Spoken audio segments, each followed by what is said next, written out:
ఒక్క నైట్కే hello sir అంటే హరితహారం చేయడానికి 30 కేజీలతో చెట్లు నరికేపించి చిన్న చిన్న చెట్లు పెట్టిపోతారా సార్ వచ్చి వన మహోత్సవం కార్యక్రమం పెడుతుంది సార్ ఎల్లుండికి. మీనింగ్ ఏంది? దాని మీనింగ్ ఏంటి చెప్పండి. వన మహోత్సవం అంటే వస్తున్నారు కానీ సరే చూద్దాం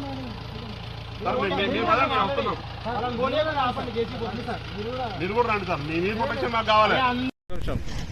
ప్రొఫెసర్ జయశంకర్ తెలంగాణ వ్యవసాయ విశ్వవిద్యాలయంలో ఉన్న బొటానికల్ గార్డెన్ లో నిన్న రాత్రి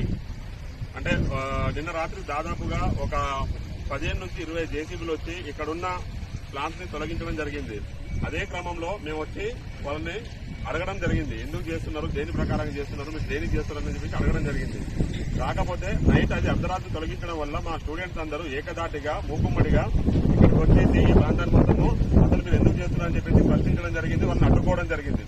కాకపోతే ఇదే క్రమంలో ఏం జరిగిందంటే తర్వాత మా యూనివర్సిటీ అధికారులతో మా వైస్ ఛాన్సలర్ సార్ మరియు అదేవిధంగా మా రిజిస్టర్ సారు, అదేవిధంగా మా యూనివర్సిటీ ఆఫీసర్స్, అదేవిధంగా మన గవర్నమెంట్ అఫీషియల్స్, అదేవిధంగా హెచ్ఎండిఏ, అదేవిధంగా మన యొక్క ఫారెస్ట్ డిపార్ట్మెంట్ అందరితోనే మేము చర్చించిన తర్వాత ఇక్కడ ఏంటంటే ఇప్పుడున్న గవర్నమెంట్, అదేవిధంగా మా యూనివర్సిటీ, అదేవిధంగా ఫారెస్ట్ డిపార్ట్మెంట్ 3 కొలాబరేట్ అయ్యి మా యూనివర్సిటీలో ఉన్న బొటానికల్ గార్డెన్ లో న్యాచురల్ రిసోర్స్ యూనిట్ అంటే దాదాపుగా అంటే ఫ్యూచర్ జనరేషన్ కి అంటే మన అంతకుముందు బొటానికల్ గార్డెన్ గా ఉంది, కాకపోతే దీనిని ఇంకా ఇంప్రూవ్డ్ బొటానికల్ గార్డెన్ గా ఫ్యూచర్ జనరేషన్ కి మనం ఇక్కడ ఒక వృక్ష సంపద, ఒక అరుదైన జీవజాతులు ఉన్నాయని చెప్పేసి చూపించుకోవడానికి, డెవలప్ చేయడానికి మేమందరం స్వాగతిస్తున్నాము.